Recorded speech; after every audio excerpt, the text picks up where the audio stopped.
Rocky Juarez. He said, you know, everyone looks back at my fight against Zahir Rahim and talks about referee Roberto Gonzalez and how it harmed Zahir Rahim and how the points were deducted. What they don't realize is that it hurt me too, because it took away my rhythm and it took away my ability to work on the inside. And that's from a kid who's a real even-mannered kid, Rocky Juarez. He doesn't make excuses. He doesn't do a lot of talking. Been fighting since he was a little kid. We've seen all that already. Rocky Juarez is easy to cheer for and like as a fighter, and probably even easier to like as a person. But tonight, he's got a former world champion in front of him, former WBC champion Espadas. Espadas' best shot for this fight to go his way, Joe, is to use that height. You look at him, you see he's tall, he's lean. Usually lean guys like that, they get good leverage, they can punch. He's got a good wingspan. He should be on the outside doing that, using his jab in boxing. Guess what? He doesn't do that too long. Espadas gives into that Mexican heritage, that great heart, and he usually at some point gives up that height and winds up coming in small, coming into close quarters, which is good for our audience. But in this fight, maybe an advantage to Juarez. Since that's not what Espadas can be counted on to do, to use his height, Joe, the next best thing, be busy. He's a guy that throws a lot of punches. Juarez, very economical, sometimes gives you an opportunity to outwork him. But where Juarez has the big advantage, I think, is in close. His punches a little shorter, a little more concise, technique better, and Espadas a little fatter, a little wider with the shots. Look for Juarez to try to land something inside a punch from Espadas.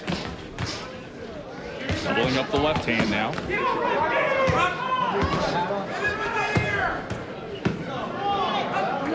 Teddy, you brought up the height advantage of Espadas if he chooses to use it and stay at range. Not often you look down at a featherweight matchup and see a 5'9", 125-pound fighter. Juarez 5'4", checked in right at the featherweight limit of 126. When you have long arms like Espadas, Joe, you don't need me to tell you that you should fight on the outside. You can get there at a safe distance before the shorter man, in this case Juarez, can get to you. But when you get inside, which I think Espadas making a mistake right now on the inside with Juarez, he might not pay for it right away, but later on, you take those long arms, and now you got to pull him back to punch. You leave an opening. The shorter arm Juarez, he can get inside that opening. Espadas and Juarez at the end of the first round. Joe Tessitore, Teddy Atlas, Jeremy Schaap, Brian Kenny, and Evander Holyfield all here with you for this big night of boxing. Look at the punches in round one between Guty Espadas and Rocky Juarez. When you look at that total, Espadas was 5 of 54 on his jabs.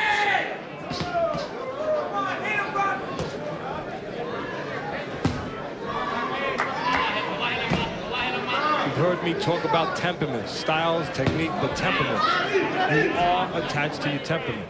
Just like a person growing up is attached to their upbringing, to their parents, to what they learn at home. Juarez has a very even-keeled, conservative, almost quiet temperament. He fights like that. Effective, smart, trying to be productive, obviously. He doesn't want to waste anything. He tries to make everything count. That is his strength. He's very rarely out of position. He's technically very solid. Been taught very well. Looks to make everything count. Goes to the body, which serves him in long fights. But there's a way to get to Juarez to make his people in the corner nervous during a fight. It's to be busy. And sometimes Juarez can have spots where he allows you to just out-hustle a little bit with that temperament, serving him, looking for shots.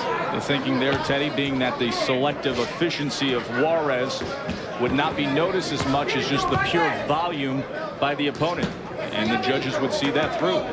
Now, Teddy, you talk about the temperament. Boy, in our first fight, where Juarez may be efficient, economical, and that's his temperament, Dominic Guinn at times was downright lethargic. He wasn't. He was a guy who paid for that sort of makeup in his character that has shown or reared its head throughout his career. And there's that left hand from Rocky Juarez. And you know where it came? What a shot. Joe, it comes from Espadas giving up his height, throwing long punches. He ain't gonna make it. He's reaching in, and he gets caught. A beautiful counter left hook by Juarez. And you talk about economical. You talk about making it count. You talk about effective punches that mean something. Rocky Juarez just delivered. What a statement by Rocky Juarez.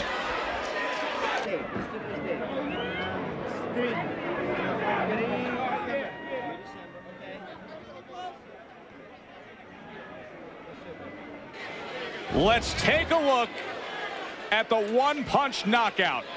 Juarez sets up a nice uppercut, and then he takes his step back, and he gets his Espadas just walking, following him. Again, the uppercut, and then a little step back, and a beautiful left hook that Espadas, I can guarantee you, never saw coming. The last thing Espadas saw was his eyes were directed off to the side for the uppercut. And then the left hook, that step back by Juarez created the room and opportunity for that left hook to be that kind of punch.